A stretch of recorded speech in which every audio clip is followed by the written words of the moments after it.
La ubicació de l'escorxador municipal de Palafrugell va lligada al creixement urbanístic i demogràfic de la vila al llarg del segle XIX.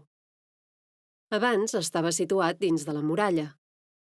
Després es va traslladar a un edifici proper a l'estació del tren petit i, finalment, l'any 1907, es va projectar una nova instal·lació als afores de la vila. L'encàrrec es va fer a l'arquitecte Isidre Bosch i Bataller, 1875-1960, i va començar a funcionar el 1911. D'estil eclèctic amb elements modernistes, potencia al màxim els recursos expressius només utilitzant els materials constructius. En aquest cas, juga amb el contrast cromàtic entre el maó i la pedra picada, que emmarca les obertures, d'arc escarser.